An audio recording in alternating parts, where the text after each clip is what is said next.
Почитувани медиуми, и повеќе од кристално јасно е зошто министрите на СДС ги крија анкетните листови, а некои дури и доцнеа со пријавување на имотот.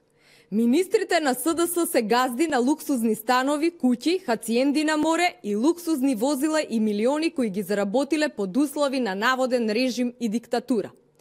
Самка Ибраимовски, газда министер од редовите на СДС, својот анкетен лист го достави по истекување на рокот. За волја на вистината имал што да крие до последен момент, а пак можеби и не можел да се допресмета колкав имот има. Почитувани, газда Самка Ибраимовски во својот анкетен лист пријавил имот од над 600.000 евра. Повторувам, газда Самка Ибраимовски пријавил имот од над 600.000 евра. Газда Самка, кој не пропушташе прилика да каже како македонскиот народ е сиромашен, пријави имот од над 600.000 евра. Собственик е на фабрика, како и на друг движен и недвижен имот. Маските паднаа. Граѓаните се уште ги очекуваат одговорите од газдите министри од СДС. Како газдата министер Роберт Поповски се стекна со имот од над 300.000 евра? Дали ова е наводниот режим кој тој го говореше цело време? Како газда Никола Димитров во време на наводен режим станал газда на имот од околу половина милион евра, кој вклучува стан во Хаг од над 300.000 евра.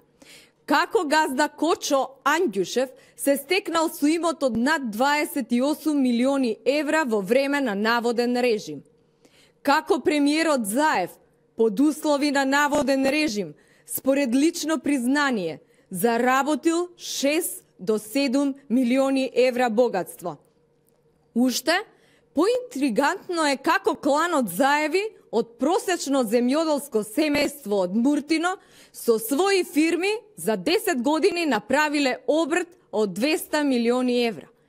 Како Шеќеринска се стекнала со 4 стана во време на наводен режим кои чинат неколку стотици илјади евра и сама на себе си плаќа кирија.